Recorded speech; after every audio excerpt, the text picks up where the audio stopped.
Testing 1 2 1 2. Testing 1 2. Test 1 2. Testing 1 2 1 2 1 2 1 2 1 2. Testing 1 2. Testing 1 2.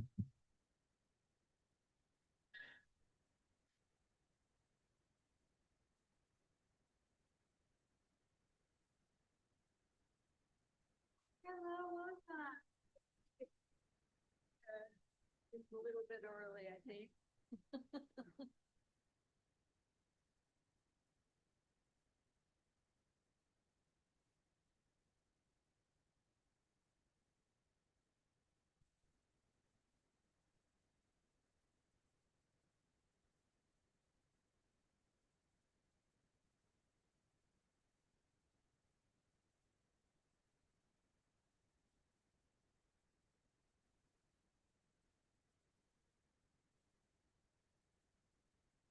Testing 1 2.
Please be advised that a recording is being made at the direction of the board, capturing images and sounds of those attending the meeting.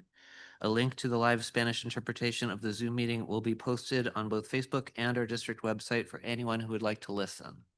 Se publicará un enlace en Facebook y en el sitio web del distrito para acceder a la interpretación en vivo en español de la reunión por Zoom para quienes desean escucharla. Thank you. Item 4.2, report of actions taken in closed sessions. There were none. 4.3, attendance roll call. Student Representative Enriquez, Absent. President Reed here, Clerk Rios, Absent. Trustee Gonzalez, Here. Trustee Lopez Jones, Trustee Rothberg Allen. Pledge of Allegiance.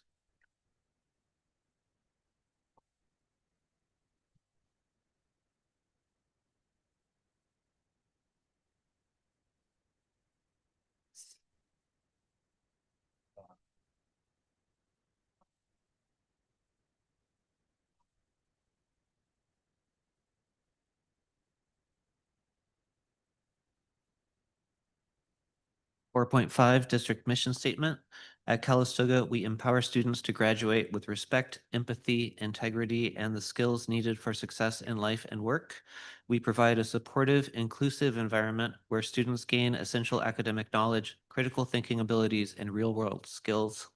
Our goal is to ensure all students feel a sense of belonging, are prepared for future opportunities, and graduate with pride, resilience, and a passion for lifelong learning. Item 5, public comments. 5.1, public business from the floor, non-agenda items. This portion of the agenda allows an individual the opportunity to address the board on any item regarding board business that is not on the agenda. Without taking action or entering into a dialogue with the public, board members may briefly respond to statements made or ask clarifying questions about topics posed by the public. Your matter may be referred to administration. Individual speakers are limited to 3 minutes each. We have Mr. Eric Heights who wants to speak about basketball. Good evening. Come wearing my athletic director cap this evening, as well as union stuff. I'd like to invite all of you to our special end of the season senior night basketball on February 10th here in the Duffy Gym. We'll be recognizing both teams after the games for the seniors that have been playing most of their high school career. We also will be having a special presentation for one of our boy players who has achieved the 1,000 point club. And he's much beyond that now and gaining on it every game. He'll be playing here in an hour or so for the games tonight also. But we'll be giving a special presentation for that. And the most exciting part of the evening is to watch the junior Golden State Warrior Cub Hoop children, little 5-year-olds, play at halftime of the girls' game. So that'll be about 6 o'clock that evening. So if any of you are available, it's the cutest thing you've ever seen. They don't know how to dribble, they don't know how to shoot, but they run like heck and they have a lot of fun doing it. So if you're available to come out, just if nothing else, watch that. And then we'll also be having the snack bar open, supporting our community groups. Tonight, the band is serving. If you finish your meeting and want to go pop your head into basketball and get a slice of pizza or a candy bar, they're the group out there tonight. So that's all for the evening, but I hope to see you on February 10th. Great, thank you, Eric. Any more comments? Okay. Moving on to item 6, information and discussion. 6.1, CJUSD Facilities Master Plan. Chris?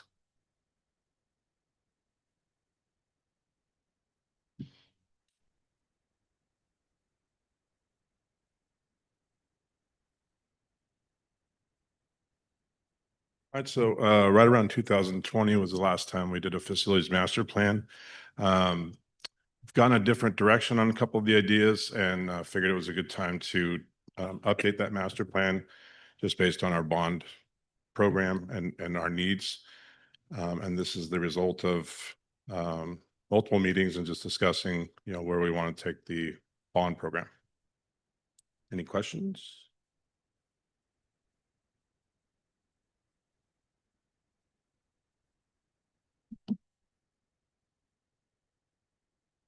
Okay, no questions. Thank you. Great. Okay, so 6.2, board policies and administrative regulations, first reading. So the following board policies have been brought to the board for a first read. Some are updated just based on new law, new language, new recommendations from CSBA. Others are updated based on practices that we've been following here in Calistoga for the past several years. So board policy and admin reg 1114 is district-sponsored social media. So it's clearly stating what we've already been doing, that we have district-sponsored social media pages like our Twitter account. I don't think it's Twitter anymore. Our Facebook account, and we have Instagram, and we have specific staff that post on those accounts. It's just not open for anybody. And then it also says on there that these are district-sponsored pages. So should there be another page that is stating it's from us, but it doesn't have that language on there, then the community will know that that is not a district-sponsored page, and it's not information that is coming directly from the district. Board bylaw 9100 is regarding organization. So this is in the recommendations from CSBA. It talks about having a president, a vice president, and a clerk. We have not had a vice president, so it's lined out to just say board president and clerk. And then it also talks about when people are going to be elected for those positions. So practice over the past several years has been that the president is for 2 years, the clerk follows. Again, it's on a year-by-year basis, so that could change, but we just updated it to reflect the practices that we've been following. Board bylaw 9323 is regarding meeting conduct. And that one is just clearing up. It had a recommendation on there regarding board teams that have 7 members. And so because our board is made up of 5, it felt a little bit confusing. Like some people might think we either had a typo or that it might apply to us, or we might change to a 7-member board, which is a completely different process. So we just lined all of those out so that it just reflects that we are a 5-member board. And then board bylaw 9140 is regarding board representatives. In some counties, there is a requirement that the county hold a board organization committee, which has to do with lines for each district. So for example, in Napa County, we have 5 school districts. And so the lines are drawn on where a house sits if they come to Calistoga, if they go to Howell, if they go to Pope, if they go to St. Helena, and if they go to Napa Valley Unified. In other counties, they have committees where we submit one of our representatives to sit on that reorganization committee should a community member want to come in and have the lines redrawn. Napa County does not have that committee. So since they don't have the committee, we just opted to line it out, since we would never pick somebody to sit on a committee that does not exist. So those are the updates. It is for a first reading. Are there any questions or modifications that we might want to change for the next meeting? Then we'll bring it back next month as an action item. Thank you for bringing those to us. Item 6.3, receipt of surplus property advisory report and recommendations. Thank you. So we held our 7-11 committee, which is the committee that is made up of anywhere from 7 to 11 members, to look at property within a district related to whether or not we need the property for educational purposes or if we can surplus the property. And you must surplus a property to use it in any way other than for the educational purposes. So whether we were choose to lease it, build something that's not school related, sell it, any of those things, it has to be declared surplus. And so the process is put into place for us to determine if we're an exempt surplus property. So we convened the 7-11 committee, which was made up of 8 members throughout our community. We were spearheaded by our attorney to make sure that we were following all the laws and rules. And we held 3 meetings. So through the 3 meetings, we looked at various things that they're going to go over. And then they have a recommendation to the board. So the chair and vice chair were supposed to present with Harold, our attorney. The chair is sick. It's that time of year. And so our vice chair is on her way. She's a board member in another district and she's 1 minute out.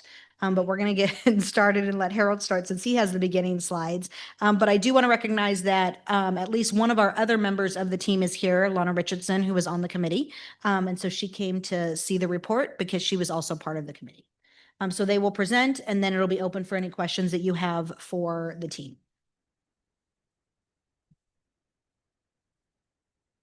Thank you. It's good to see you all. Again, I'm Harold Freeman with the law firm of Lozano Smith. I have the privilege of working with a lot of different school districts on property-related issues, amongst other things. And I was very happy to serve as one of the facilitators for your 7-Eleven committee. And look at that, we stuck the landing because one of our officers is here. Catch your breath, take your time. I'm just going to go ahead and take you through a little bit of the process that we went through, what the recommendations are. The board has a copy of the report that was unanimously adopted by all of the committee members. So you have that. This just kind of touches briefly on it. So here you see our chair, our vice chair, who is catching her breath, and myself. We're going to be our presenters. So we're down to, I'm happy to do Sandy's slides, by the way, if you want. Okay, or Autumn is so good. She'll do them all. So just really briefly, a little bit about the process. You heard from the superintendent that when you have property that you're considering disposing of or leasing, so selling or leasing, you are supposed to get community input before you go through that process. And it's specifically community input through a committee that is no fewer than 7 and no more than 11 members, which is why we usually refer to it as a 7-Eleven committee. So that committee listens to the public and themselves represent the public, different aspects of the public, to bring their expertise, their interests to bear in making recommendations about what to do with your property before you move forward with a sale or lease. You see here the committee members. I'm not going to read it all, that it's all up there.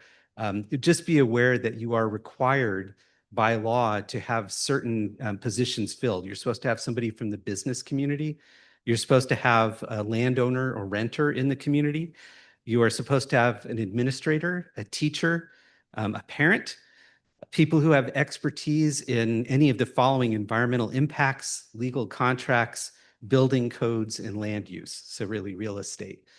And if you look through the list there, you'll see how these different criteria were met by the members that you had that brought their expertise to this role. So in meeting, we had a total of 3 meetings. I would say that they were spirited meetings. They had a lot of different participation, a lot of input, a lot of ideas that were called out in the course of the meeting. We didn't have a lot of members of the public come. That is not unusual for a 7-Eleven committee, but one of the nice things about the process with property is while there's a lot of steps you have to go through, most of those steps happen in public. Most of them are very transparent. So there's going to be plenty of opportunities moving forward for you to inform your community of your intent and for the community to come to board meetings and speak to you about all of that. You'll see a little bit about what we covered at these meetings. So on October 7th, we had our first meeting with an introduction and orientation. We selected the committee officers that were voted upon that you heard about. And the district reviewed its staff some data points to go through. And these are all data points that the education code contemplates you're going to discuss. And chief among them were information about your current and historic enrollments, your projected enrollments, district capacity. There was discussion of the polling that went on in the district and the interest in the possibility of workforce housing. All of the properties in the district were reviewed. So the committee was shown sort of where all of your properties exist. And there was also a report on planned facilities improvements. So what's going into your schools now. So that was really that first point. And obviously the key data point the committee looks at, which came out of that, is, are you going to need the school in the future? Are you going to need the site in the future in this case? And looking at those capacity numbers, looking at those projections. And we'll talk more about that as we go through in the evening. The next meeting was on October 27th. There was some additional information that was requested by the committee. That included things like information on development anticipated in the town, use of proceeds, what's allowable if you sell or lease a piece of property, what can be done with that. Different possible uses were discussed, and additional data on student enrollment, including where students are coming from as far as within the district or without, so inter-district transfers or not. So we went through that and started developing the recommendations that really led to the December 18th meeting, where the report that you see was adopted. It was reviewed by the committee. Some committee members had good suggestions. We made some changes on the fly during the meeting. So you see the result again of this unanimously adopted committee report. And we're going to take you through just briefly what some of those recommendations are. And again, all of the meetings were held under the Brown Act, which means that notice was sent out, agendas were posted, and the community had an opportunity to attend or to comment if they so choose. And then my last slide before I turn it over. Really, the focus of the committee came down to the Gallus property. So the Gallus property, as most of you are aware, is on Lake County Highway 29. It's at Money Lane and below Mora Avenue. Just to kind of orient you, you see the outline of it here. It's sort of an unusual shape, which led to some discussions about how that property could be used. And the focus there is really on the 16 and almost a half acres because it is land that the district has owned for decades and has never used. And in the projections for enrollment, there is no strong showing that is going to be needed for a school site in the future. So this became the focus of what the committee discussed and what you'll be hearing a lot more about tonight. You see a little information about there, including the fact that the zoning already allows for single family development. And again, in your general plan for the city, that it's allowed to have medium density residential development on it. That may change with future zoning to potentially allow for greater density, but right now that is what is allowed. So I'm going to turn it over to Autumn, who's going to take you through more of what the committee discussed and found. Perfect, thank you. If I leave anything out, feel free to jump in. Hi, everyone. Autumn Duarte, Vice Chair of the 7-Eleven Committee. Okay, let's go ahead and go to the, how do I go to the? Just forward. Okay, perfect, thank you. All right, so the committee, we looked at these various different areas. We looked at enrollment and demographic projections, capacity utilization rates. And as you know, the property was purchased over 20 years ago in the event that the district would need to open a middle school.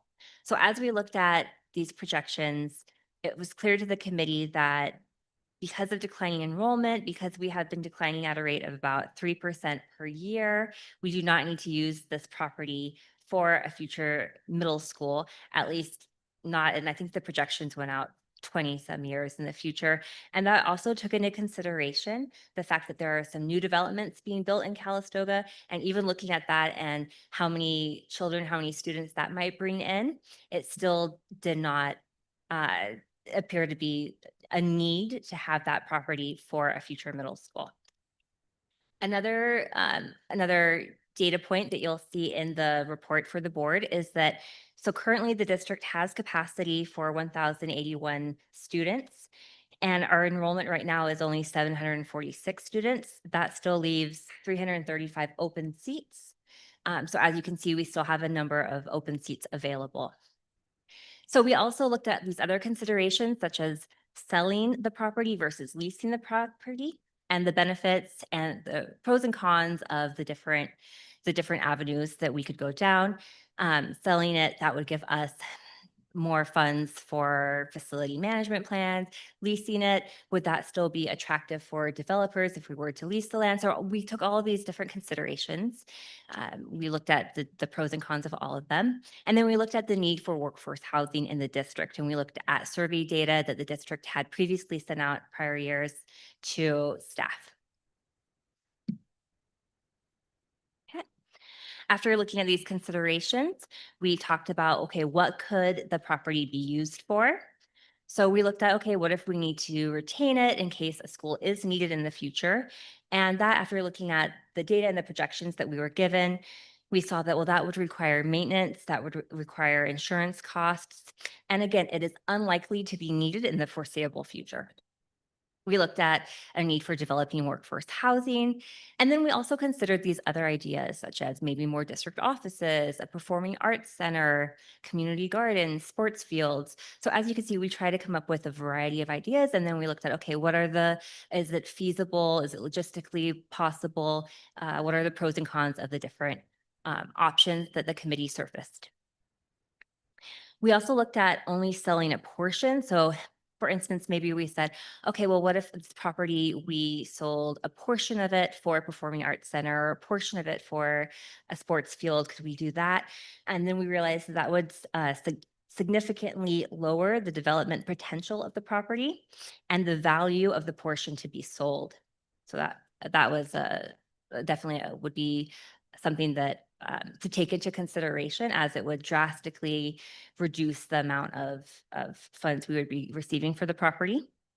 And selling the property would generate those funds for further implementation of the facility master plan, which I believe was shared by Chris prior to me arriving. So from the committee's findings, we have these three important takeaways. The first is that the committee found that the Gallus property is surplus to the district's needs. So that's the main takeaway, that it is not, we believe that it is not something that the district needs to hold on to. Because of that, the committee recommends that the board declare the property as surplus to the educational needs of the district.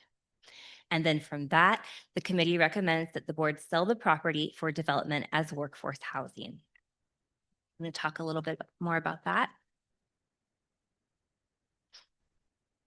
So the committee found that, yes, there is a need in the district, in the city of Calistoga, for workforce housing. Currently, there are 120 employees in the district, and from 60 to 65% of them live outside the city of Calistoga. Again, district staff were previously surveyed a few years ago, and there was a large interest, at least the interest in either, yes, I would definitely do workforce housing, or I want more information, I'm open to the idea, but there was interest in, let's learn more about this, let's pursue this. Staff living in the community can better serve the community, better serve the students by being involved more and being a presence in their local community. And I also want to just make sure that I specify that this is not just for teachers, but this is something that would be open to all staff of the district. The committee recommends selling the property. So again, I talked about selling versus leasing, and there are more benefits to selling it. It's more attractive to developers to sell it than to lease it. And then, yes, it would generate the funds for the facility master plan, unlikely to need it for a new school, as we talked about in previous slides. So then once we had that, we talked more about, okay, well, do we want to put other stipulations? Of course, these are only recommendations, correct? So these are some things that we discussed, and we decided to recommend that a portion of the homes developed, we would like to be single family homes, and then another portion developed as two-story townhomes. That way you have some options, you have some variety. And it would harmonize with the existing housing community. So if you remember from that map, it almost breaks into two separate sections. So there is some flexibility of how those homes could be divided, how they could be split up, but that there could still be variety in the types of homes and where they're located. And then if you remember in that map, there is the wetland in that center, which is very difficult to develop and to build over. And so there was talk about, well, how about leaving that for some trails, for some natural area? And so that's a recommendation. And then if there's space still available, we would love to see a garden. We would love to see a playground structure, something for students especially, and for the community to enjoy.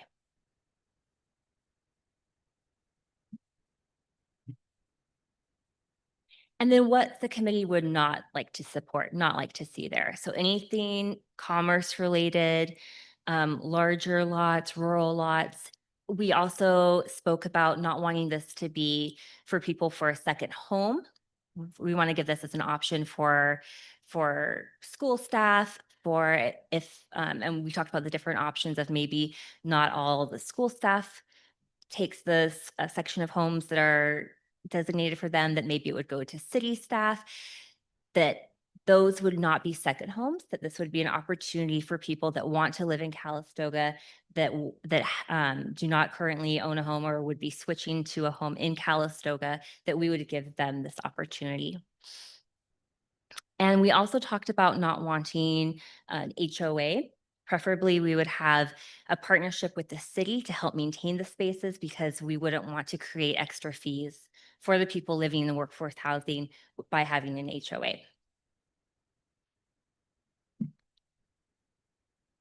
Okay, so we submitted the report to the board.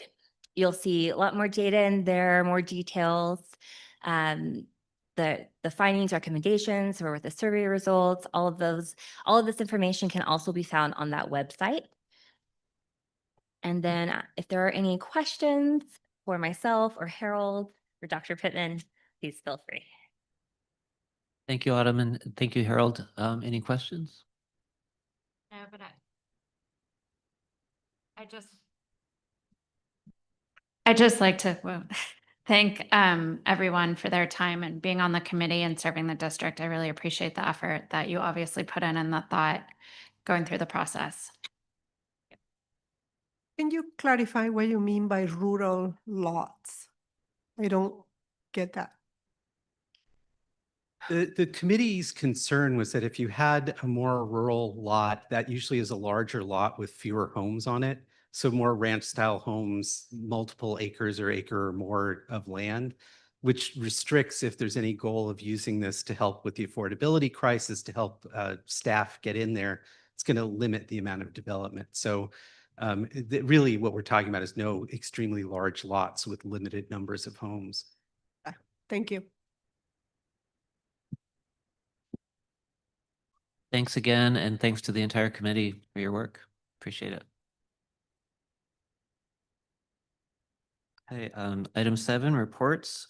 7.1, student representative who is absent, but I believe we have.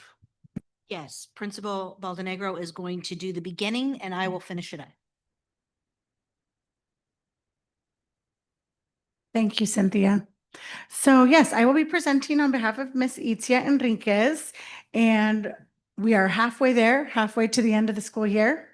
On the next slide, she reviews the month of December, some activities that leadership engaged in. They did angel tree donations, supported 3 youngsters in total. They did some winter candygrams here outside of the cafeteria. They were selling candygrams every day after school. And they did a positivity tree. Our local tree farm, Pacini, donated a tree. I think he's done that a few times in the past. And they had it right out here in the quad, and students put positive messages on the tree. It was really nice. And then they did a celebration for Miss Musser's birthday. For the month of January, they did lots of quotes around campus. If you've walked around during the day, you will see quotes by Martin Luther King Jr. And then they also had out here today at lunch an opportunity for students to reflect on their own dreams for the future. For Poetry Out Loud, it's actually this Thursday. It will be at the Brandon Center at 4 p.m. for anyone who would like to go. There will be 20 or so participants. They are the finalists from each of the classes. So it is always exciting, and it'll be the first time that our students get to, apart from our band students, will get to recite poetry in the Brandon Center. Years past, we've done it in here, and the Brandon obviously is going to be a much more elevated experience. So we're excited for that. And leadership is organizing prom. They are still trying to secure a venue and hoping to secure that very soon so that the date and location can be set. For the month of February, leadership is planning to celebrate World Cancer Day on February 4th with a pink out. That means everybody wears pink. And then for Super Bowl Sunday in preparation, it will be a Jersey Day Friday, and there will be candygrams for Valentine's Day. Baby ASB, they call it, is for junior high ASB. That's the next slide. They are planning a Valentine's dance for the 20th of February. It's usually here in the NPR cafeteria. They have been celebrating Students of the Week, and then they have a big trip planned in March to C-Lab, and also an Avid field trip in March for freshmen. Other upcoming events, the local scholarship program is in effect right now. The due date is the end of this month, January. As I shared, prom, they're in the planning stage. And prior to prom, we will have a fashion show.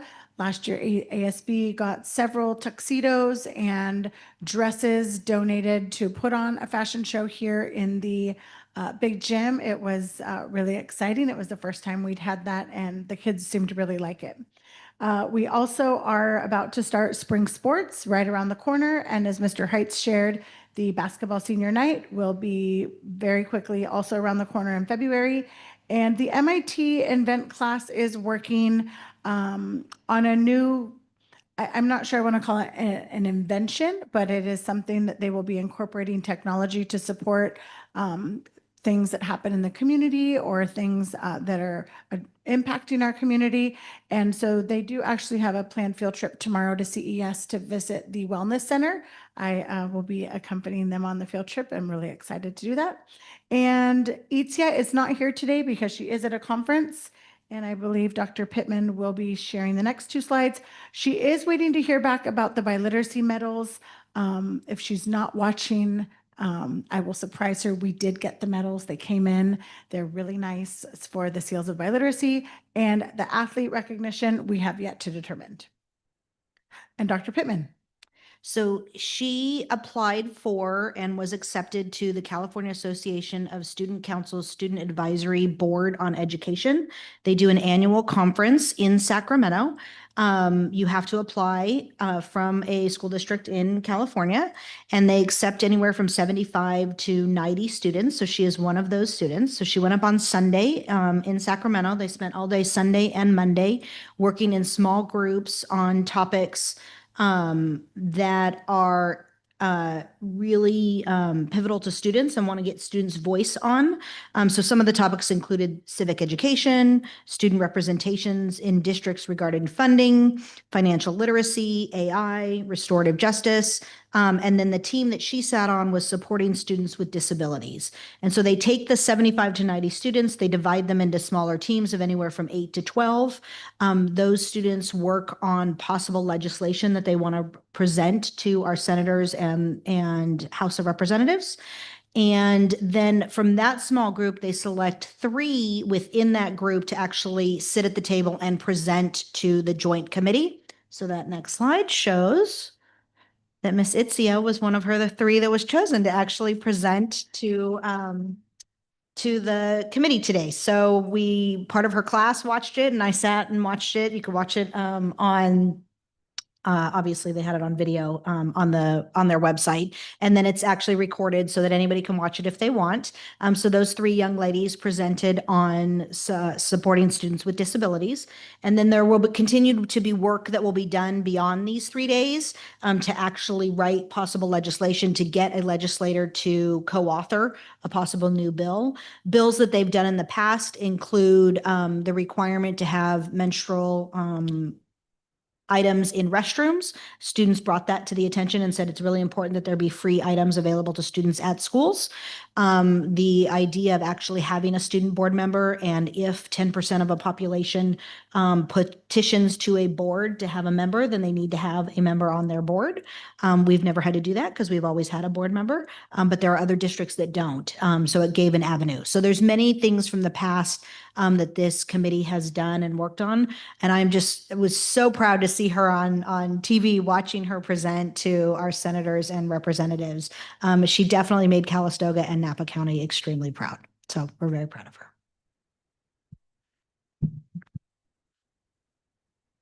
When she's here next month, she'll talk more about it and Great. plans for next steps with this organization.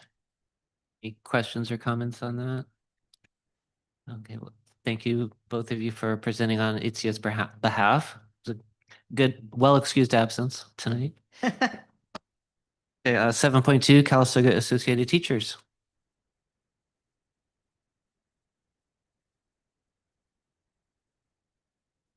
Okay. Hello. Wanted to say I've spoken with some teachers about various things, checking in to see how things are going. And from the junior high, senior high school site, sounds like things are going pretty well. I haven't heard of any issues. So sounds like we're in a good flow there. At the elementary school site, I did want to make the board aware that there was an issue that we had last month in December. And just to preface this, I have spoken with Audra Pittman and Michael DeFrancesco, and they did acknowledge the importance of this and assure that they're working on the steps to make sure this won't happen again. It's not a common occurrence. It's not something that has happened before really, but in December, December 9th, we were out administrators. We didn't have any administrative supervision of the campus for a while. So obviously that's a concerning thing and an issue. And some things did happen that day. For example, I tried to send a kid to an office and he had to come back in the room because there was a large dog right outside the door wandering around the primary quad area. And unsupervised, there was nobody with it. It wasn't on a leash. So I went into a shelter in place in my room, but that's just the kind of thing that could happen and that we, need that guidance for and leadership on campus for. Another thing that happened was we had a paraprofessional out that day and there was no substitute provided for that para. So we had actually no supervision of sixth graders during the lunch period. So again, that's concerning. Nothing major happened. It wasn't a major issue, but the fact that it could be had teachers coming to me and wanting me to raise this concern. And it also underscores the importance and the value of the paraprofessionals and having subs for them because they play a critical role in the supervision, the safety of the students, and they're now being included in academic interventions as well through the PLC and the response intervention process. So just wanted to bring that to your attention and awareness, but we have already been in talks. We're going to continue to be in talks with the district to collaborate. And I think we have a good plan for going forward, but I just wanted to raise awareness of that issue since teachers brought it to my attention. Do you have any questions?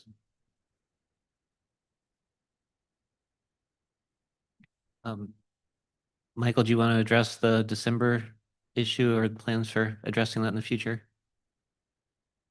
No, I'll echo what Matt said. And I think the next step, when we have issues, it's important that we sit down and we talk. We had a chance to speak today. So I think we have a good plan to move forward. I don't anticipate it being an ongoing issue. Thank you. 7.3 Classified School Employees Association. So they are not here tonight, but I do want to so they do not have a report, but I do want to recognize that we have new leadership. So their new president is Monica Garibay. Their new vice president is Larry Black. Their new secretary is Alex Andari, and their new treasurer is Marcy Rodriguez. Did I get it right? Great. So next month they will be joining us to introduce themselves, but there is no report this. Okay, I look forward to their report next month. Thank you. 7.4 Director of Facilities Maintenance and Operations. All right, so start with the fields. It's easily the most exciting thing to see when I got back. When I left, there was still asphalt on the track and there was no bleachers at all. So it was pretty awesome to see that the press box is up, the bleachers are up. Those went up fairly, pretty much without a whole lot of issue, at least that I heard of. And then the track turned out really good. I wasn't sure. I knew it wouldn't look bad, but it looked a whole lot better than I was expecting. Because I like the colors together in the sample. Just was worried how it looked out there, and I thought it turned out really good because if you've been to other campuses, I've never seen one that looks like that with that gray and the green. So I think that looks really good. But I was really happy to see the press box. I don't know how many people have been here since 2014, but I'm sure Eric does. But when I first got here, we were taking the press box. There was a press box at the fairgrounds, and you've seen a set of doubles, like the tractor trailers that have this set of doubles. It was basically one of those trailers with the dolly axle and this monstrous building built on it. And the director was just like, okay, guys, move that over there. And it was just probably one of the scarier moments. That thing seemed like it was about to tip, but it was really nice to see that we've finally got a legitimate press box on the property. So the concession building was delivered. It hasn't gone as smoothly. It was delayed because of weather and then the holidays. A few issues when it was put down, but I think we've got those all worked out, and we'll probably see that done in mid to late February. TK buildings are going on. They're going along very well, actually. The interior walls are all up. The sheetrock work that's taking place in the bathroom is just about finished. They're hanging exterior doors. They're installing HVAC units. The brown coat for the stucco is curing right now and be ready for the next coat. We did get some good news on the playground equipment, and we're expecting that to be delivered on the 26th. So as soon as Landmark found out, they had scheduled July to come and start grading the areas where the new playground is going to be.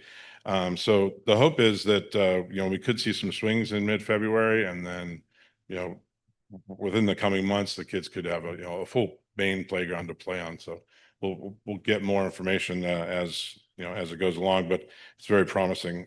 Generators, the CES generators, we've gone back and forth with DSA. We should see a stamp on those plans any day now. We're still on track to do the work in the summertime. The high school design team has figured out a way to not have to do the switchgear for PG&E. So we don't have to have PG&E involved with that project, and it's exempt from DSA as far as we can tell. So we don't have to have DSA in there. So we're on track to do that project during the summer as well.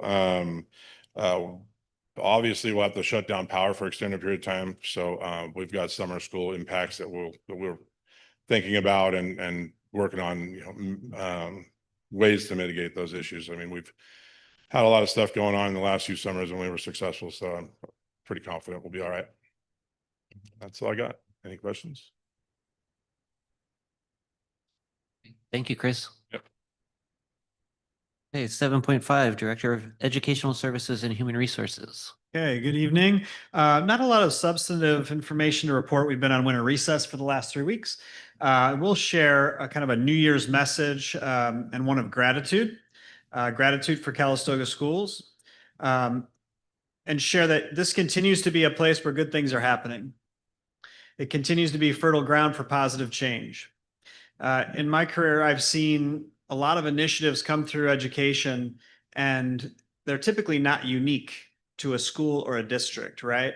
There are things that come through a state or the country. Like right now, structured literacy approach to teaching reading, professional learning communities, career technical education. These are things that are not unique to Calistoga, right? But what you also see is there are some districts and schools where new initiatives can take root and grow and be successful, and others where they just aren't, right? And I think Calistoga continues to be a place where we have fertile soil, and where we're going to continue to see those types of initiatives be successful and have an impact on kids.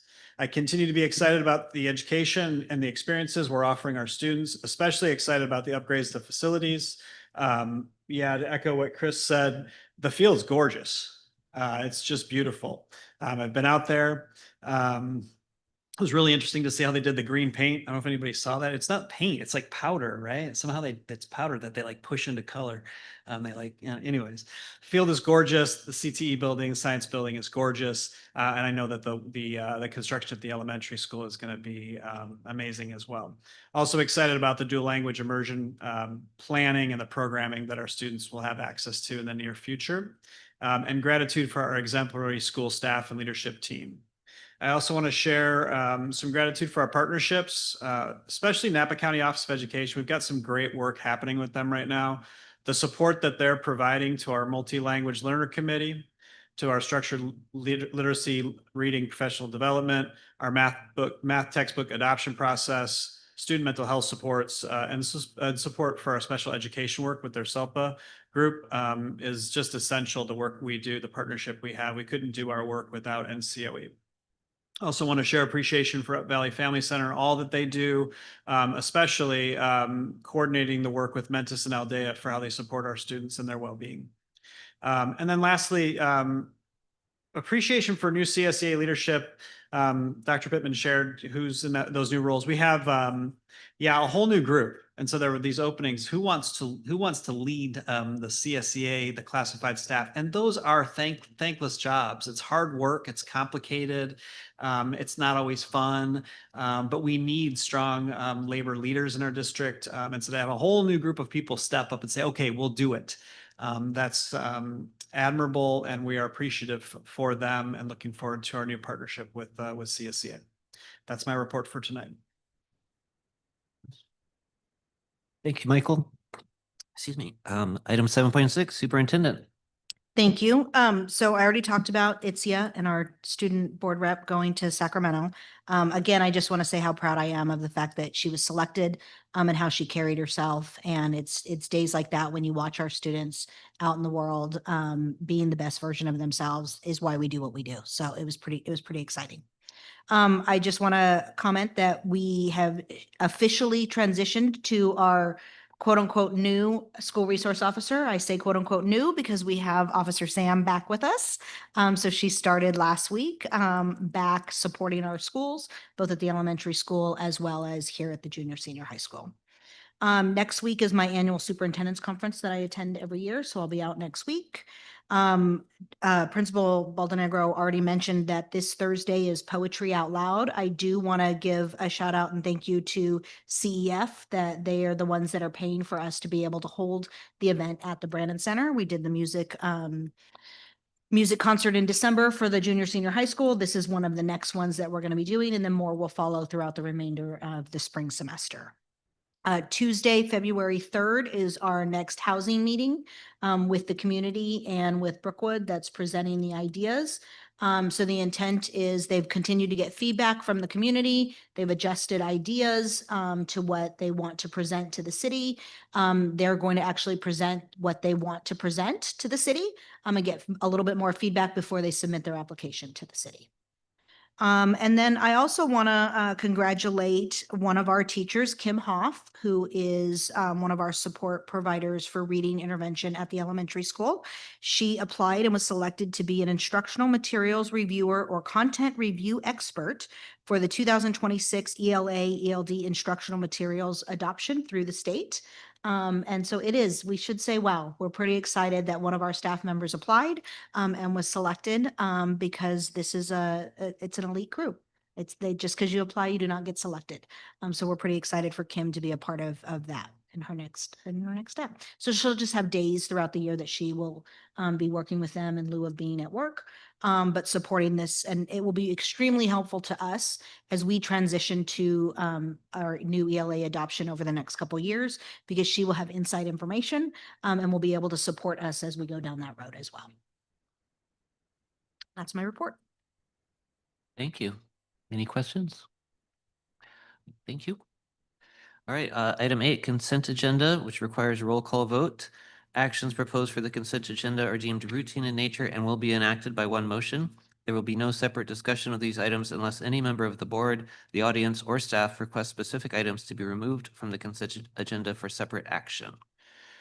Okay, here we go. Recommended action is to request to approve the consent agenda as presented. Can I?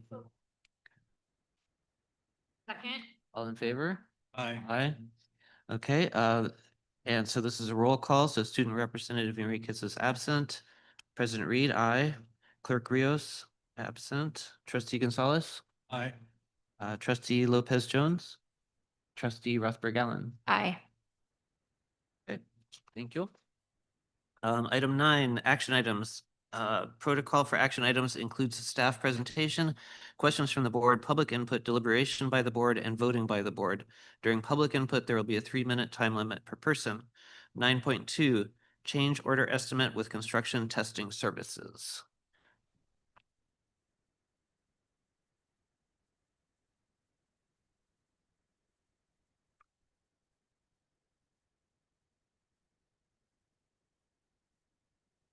So this is a change order related to the deep soil mixing that was done initially for the foundation of the building.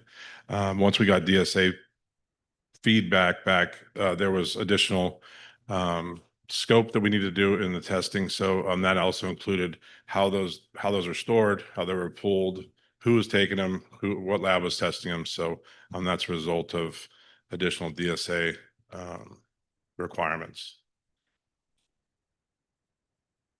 Any questions? So they recommend approval of the change order estimate with construction testing services as presented. So moved. Second. You all in favor? Aye. Okay, 9.3, 2024-25 consolidated application. Maureen? This is actually supposed to say 25-26 consolidated application. But this is our consolidated app is the second part. We usually do 2 filings of the consolidated app. One is the spring prior to the fiscal year of which we are in, and then in the winter. And we do report all spending of our title programs, which is Title I, Title II, Title III, and Title IV, all the way from 23-24 through 25-26. We are right now receiving about $153,000 in those 4 title programs. After being in Sacramento today and listening to the budget presentation from school services, we're probably looking at a reduction further in next year's budget of federal funds, but we have been slowly going down year after year. This is the second part of, like I said, the consolidated app for the board to approve tonight, if so wanting to. So looking for a motion to approve the application as presented. So moved. All in favor? Aye. 9.4, contract with Napa County Office of Education for Escape software and support. This is how we actually do payroll, we do our budget, and we do all of our HR activities through this software. It's called Escape. We do have a consortium through Napa County Office of Ed for the software. It's very expensive. We used to have 5 counties in the district that participated to purchase this software, as well as house a Napa County Office of Ed employee to support the software for all the districts. Napa Valley Unified has pulled out. They have their own contract with Escape now. And so we as a district are now one of four in the county that now pay for the software. And we will see a yearly increase of probably between 5 and 10% going forward. We're looking at, I believe it's a 10% increase from last year to this year. And then of course, because there is staff involved, as they get step and column increases, we also pay for those moving forward.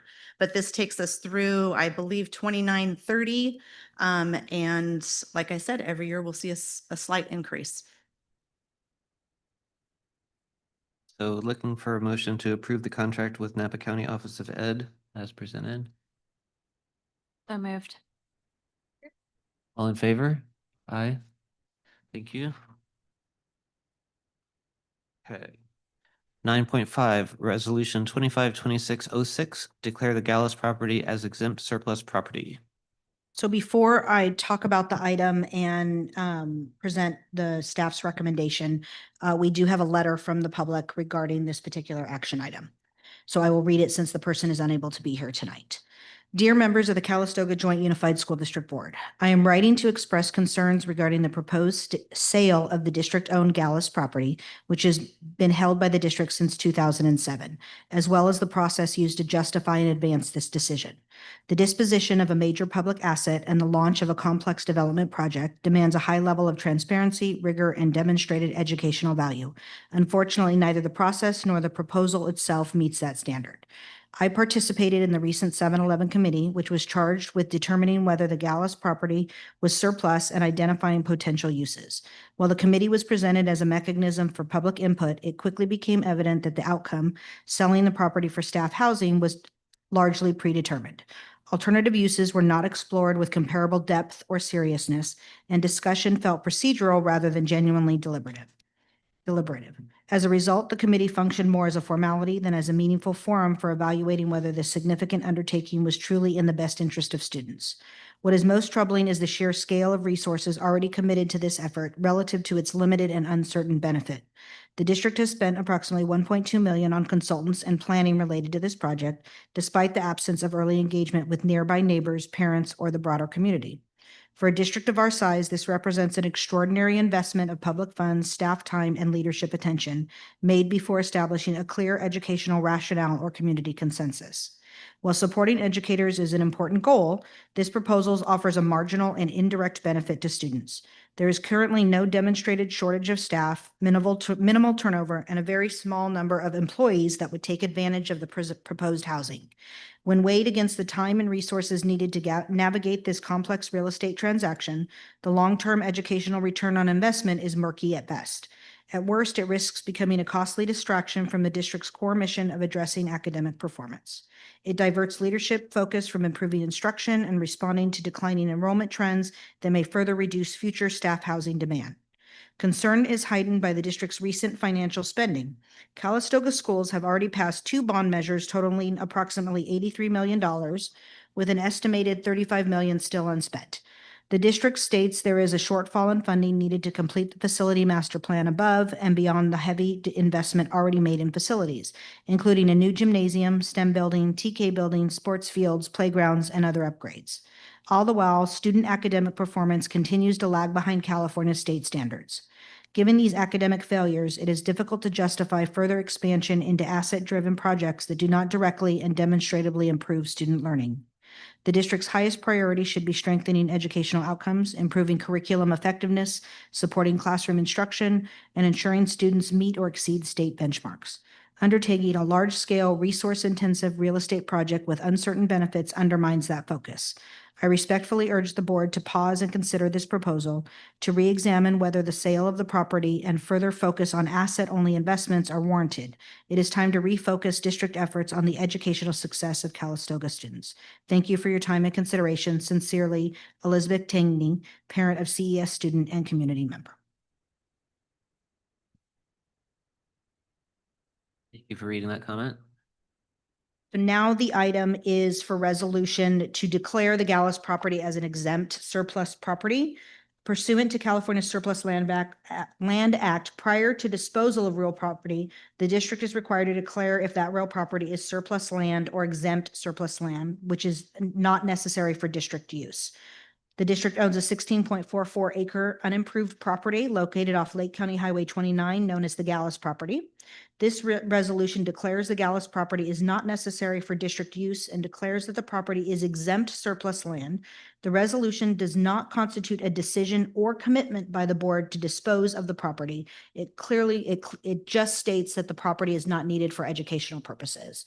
And the resolution is there based on the recommendation from the 7-Eleven committee that the property is not needed for educational purposes for classrooms. So we're asking the board to approve resolution 252606 as presented. I had a question. So tonight, we're just deciding that the property is surplus. We're not making any other decisions about the use of the property or the sale of the property or None anything else, just surplus. Correct. In order to make any of those other decisions, the property has to be surplus. And then in terms of the recommendations that the 7-Eleven committee made, those were just simply their thoughts based on, not just their thoughts, but those were the thoughts that the committee members had. There'll be an opportunity for additional input from the community as we move forward in the process. Correct.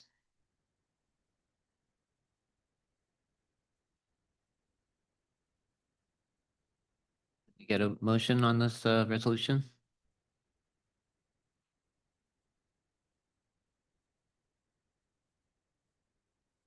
I would like to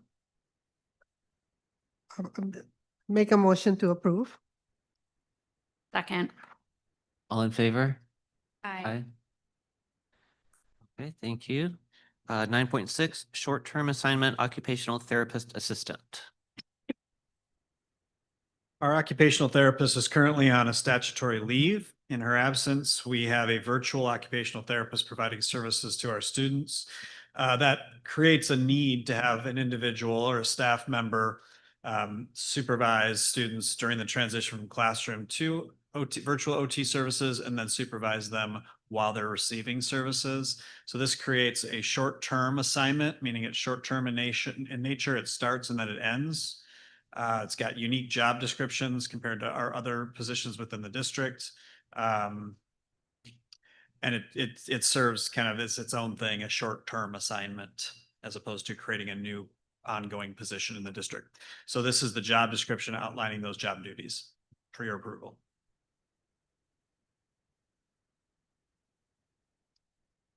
So moved. All in favor? Aye. 9.7, updated hourly salary schedule. So this is our existing hourly salary schedule that's previously been approved. We've now added the short-term assignment, occupational therapist assistant to the salary schedule to identify the rate of pay. So moved. Second. All in favor? Aye. Okay, 9.8, update board meeting dates.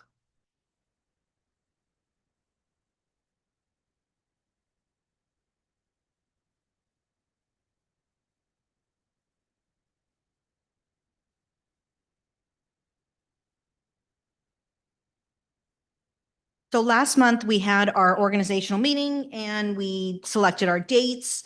And then I did some thinking over break because technically we state that our board meetings are the first Monday of the month.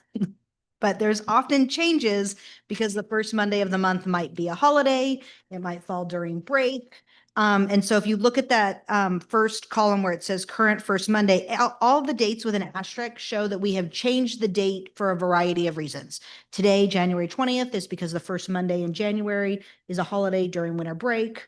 And then we don't want to hold it the first Monday that we're back. And so we moved it to the third week, but then we have a holiday on Monday, so we can't have the meeting. And various things happen throughout those dates. And so, which is fine. It's just an issue of if we're trying to communicate that our meetings are always the first Monday of the month, it poses some, oh, wait, is our meeting really now or not? And it might limit attendance from community members, which I think we want to have more community involvement. So I'm proposing two different ideas, shifting away from a Monday, since holidays traditionally fall on Mondays, to a Tuesday like today. There's the second Tuesday and the third Tuesday. So I'm going to work from the outside in. So for the third Tuesday, that's today. So if you look at the third Tuesday of every month, there are no asterisks except for August 4th. And that is only because we may not even have that meeting. We put 2 dates in August solely should the budget come in and changes after we do our budget adoption and we have to do a 45-day report. But if we don't, then we don't ever hold that first meeting in August. And 2 years ago, you asked to move our meeting in August to after school gets started so that you can be here, so families can be here. And so if we move to the third Tuesday, there's really no movement of any of our board meetings. If we move to the second Tuesday, there's a still slight movement. There are 3 that would change. One is still, again, if we do the second Tuesday, January 20th is today, that would have been moved. Again, the August date, if we want to push it to after school starts, that would be moved.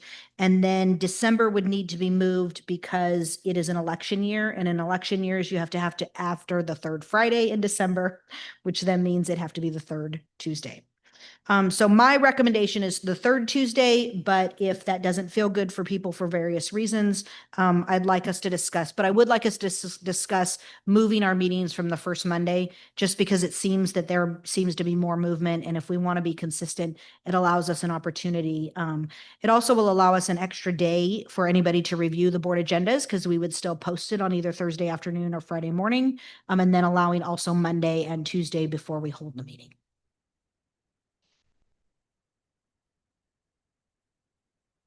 All wrapping our heads around it. So are we talking about starting this immediately? Yes, so then we would move our February 2nd meeting to either February 10th or February 17th.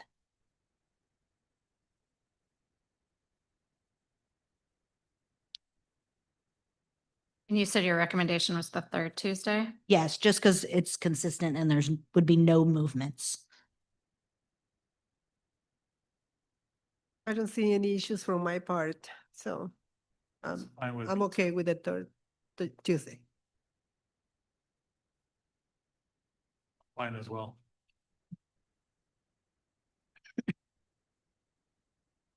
Work, right? So we need a motion to update these board meeting dates. Should we wait for Laurel? Well, not if we want to move the February meeting.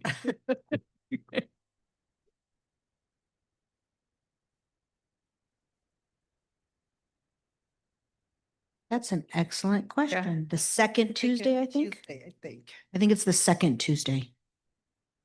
Third won't interfere.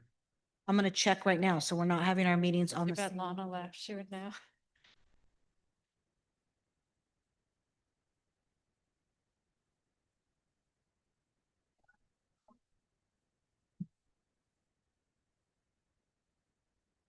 Right, but they're not the Tuesdays that we would move to. Oh, because No, they're other not, Tuesday. I think they're the every third Tuesday. Yes, Yeah. you're right. They're not, It'll sometimes conflict. they're but- not the first, second, third, or fourth. They are the first and then the fourth and then the third and then the fifth. They go every 3 weeks. So some city council meetings would Right. overlap. Yeah. We don't get a lot of crossover.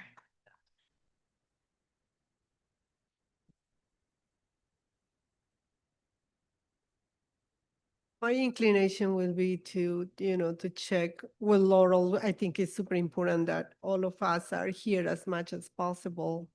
And I know that, a mom with 2 kids and, it's just, I would like to see if we can come to a consensus where we don't know all of us had a conflict. I mean, it doesn't seem like we have, but I don't know if we can check with her. Well, we could, and conceivably, we could change just the February date now and then let her weigh in at that meeting. Yeah, we can do that. We're gonna have a special meeting, right? Just.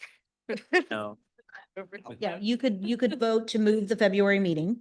Okay. And then at the February meeting, I could bring this back and then she could weigh in with her opinion. So can I get a motion to move next month's meeting to February 17th? So move. Second. All in favor? Aye. Just went through my calendar and added all those. Okay, so then just so we know, next month's meeting is February 17th. And then I will bring this back at that meeting, and hopefully we'll have a conversation and choose either the second or the third Tuesday moving forward. Okay, thank you. That was all I have. So item 10, closing items, 10.1, board reports. Anyone want to share?